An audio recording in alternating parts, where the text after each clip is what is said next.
All right, so let's get started. Let me bring up FL Studio. I've got a brand new session. All I did was clicked it open, and this is what, this is your defaults. 130 is the BPM.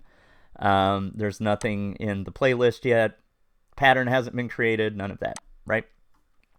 Just as a reminder of the three basic elements of FL Studio. So this is your playlist right here.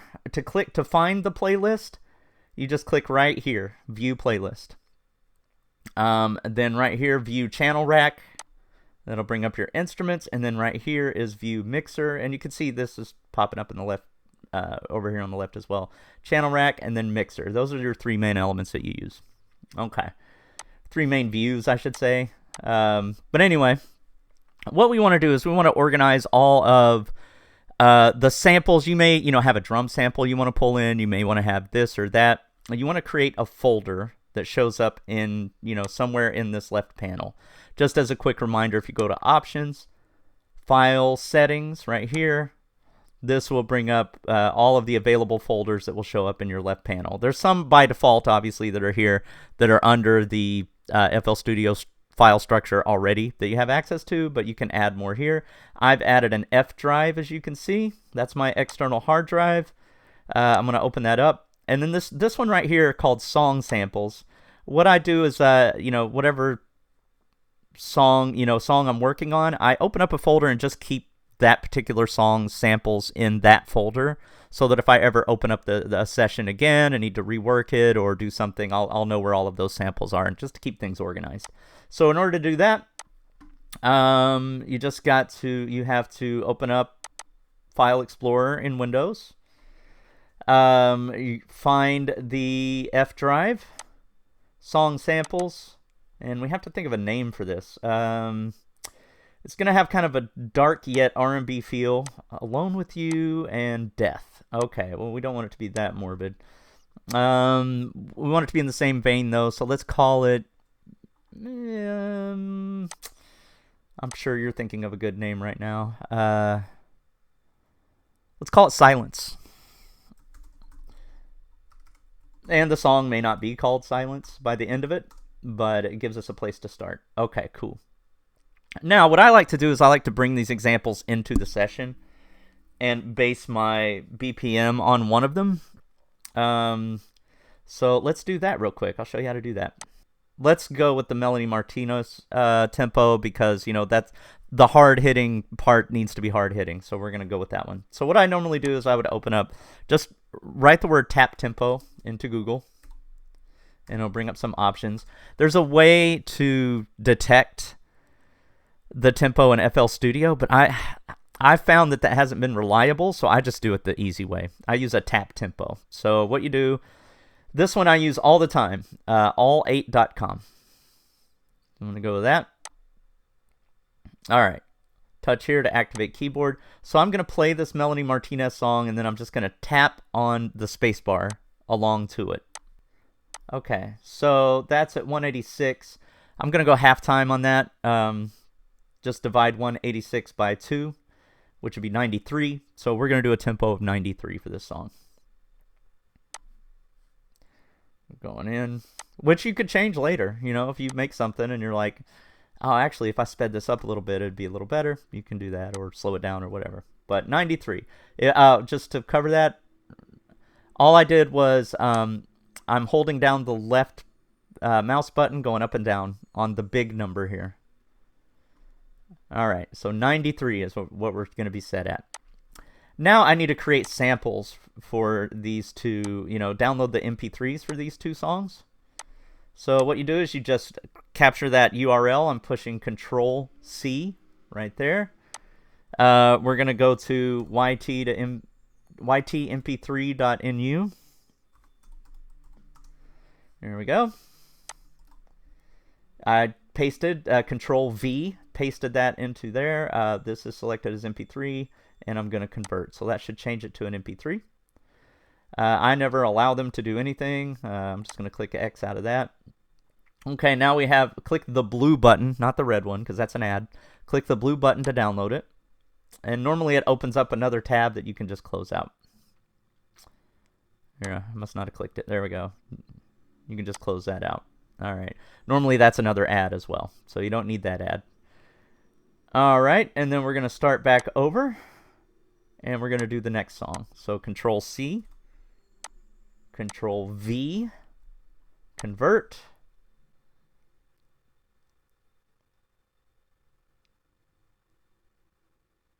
It's working on it here. Wait for that blue download button, not the red one or whatever ad happens to be there. They always try to trick you. All right, so while that's doing that, I'm going to go ahead. I don't know why that one's taking so long. I'm going to go ahead and open up File Explorer. We're going to go to Downloads.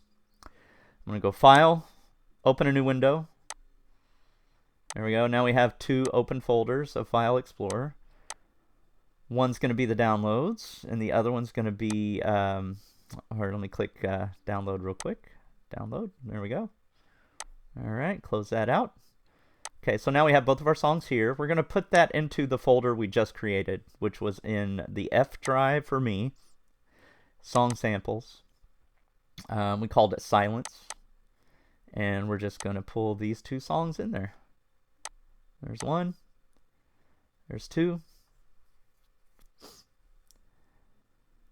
And my computer's a little bit slower because I'm recording video as we do this.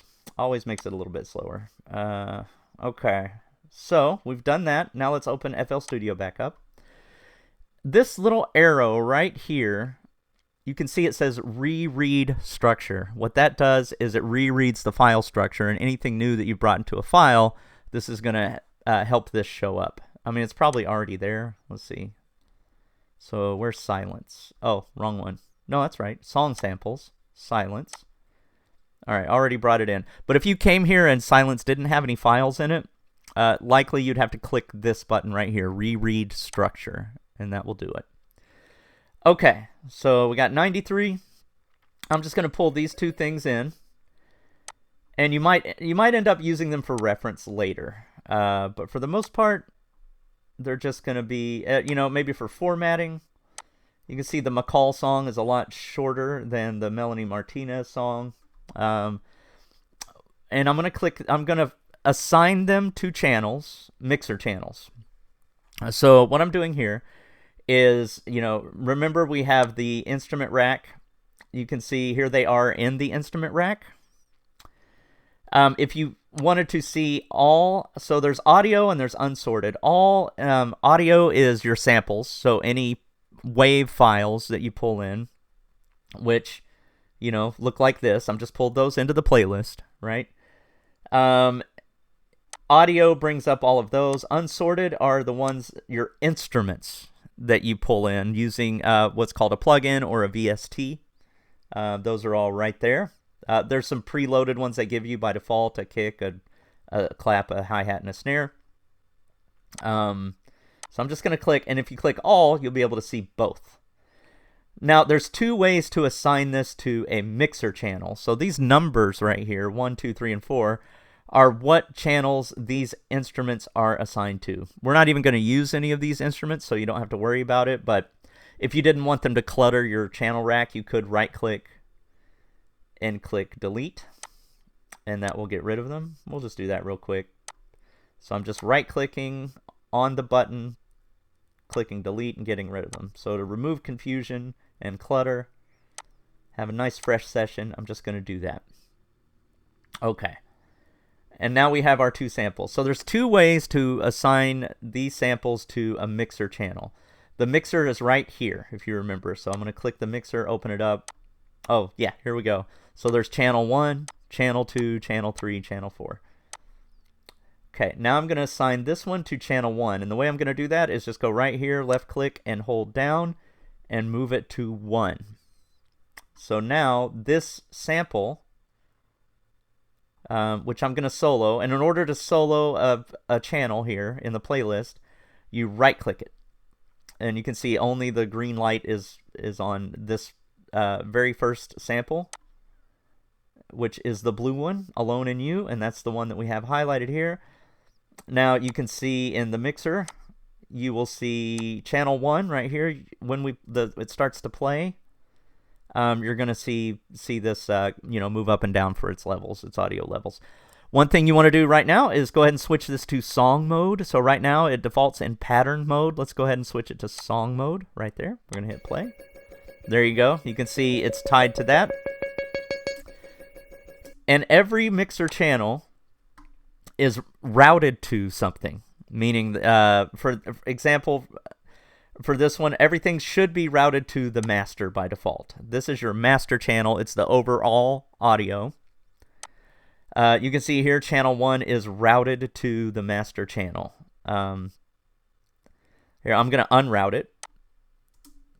Now, you can tell you can't hear anything, but it's still playing because it's not routing to that master channel. So you have to make sure it's routed to the master channel. And the way that you do that is you hover, you highlight the channel that you want. In this case, it's channel 1.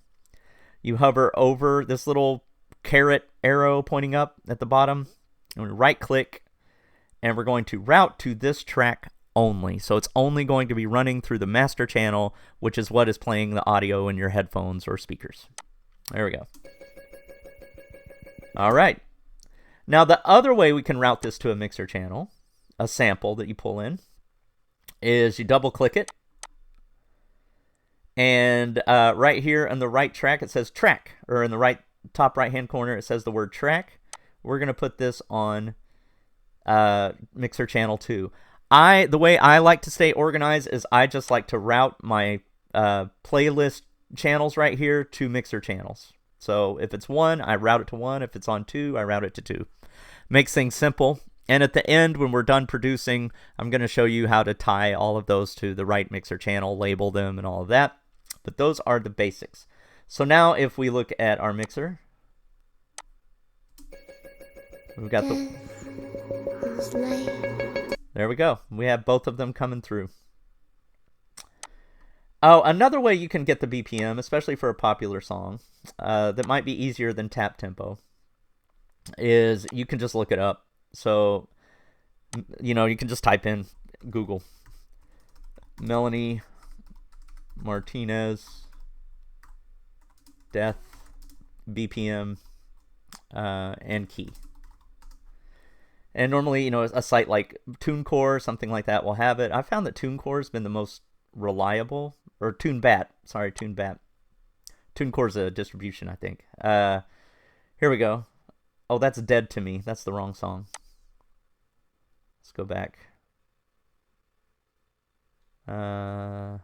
Death. Just pick one. All right. So tempo is 182. So what did we have? 180. I think we thought it was 186. So it's actually 182. Half of that is 91. And if you ever hear, there's the tempo, and then there's halftime, or there's double time. It's still, for this case, they're counting their 4s as 1, 2, 3, 4, 1, 2, 3, 4. When you choose halftime, it's 1, 2, 3, 4, 1, 2, 3, 4. So, it's where you place the 1s, 2s, 3s, and 4s. They're saying this is 182. The only reason I'm putting it to 91, which I'm going to switch now, the reason I put it to 91 is most of the tools we're going to be working in don't work in tempos that are that high. So it's going to be hard to pull in samples or other things, other elements. So I'd recommend sticking to the 80 to like 150 range, something like that. You'll just have a lot more options if you want to pull in a sample and, still have it make sense. All right, but anyway, and it's in the key of C# major. Wow, that's in a major key. Yeah, I guess it is. All right, so we'll keep that in mind. I'm going to produce this song for a male artist that I'm trying to work with, so I'm going to, I don't know what key signature I want to put it in yet, but we'll figure that out in a little bit. Actually, we'll stick with C# major.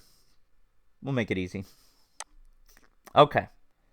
All right, so going back to FL Studio, we now have these as references. I left-clicked here and I left-clicked here. So we have these as references. So as we create our track, we can always go back to this. And actually, I'm going to leave the tempo at 93 for now. We can always go back to this and reference it to be like, what did I mean by bass pulse notes, or whatever. This is a great reminder. All right, cool. So that's step 1, getting your files in order. Let's go to the next step. Hey, what's going on? I hope you've enjoyed this training. This training is just part of a larger course, so if you want to take the whole course, just go to this playlist right here. Also, if you subscribe to my channel, you're going to get a lot of information on how to get your music into TV and film. So if that's something that interests you, go ahead and subscribe, comment, like, all of those things. Let's go.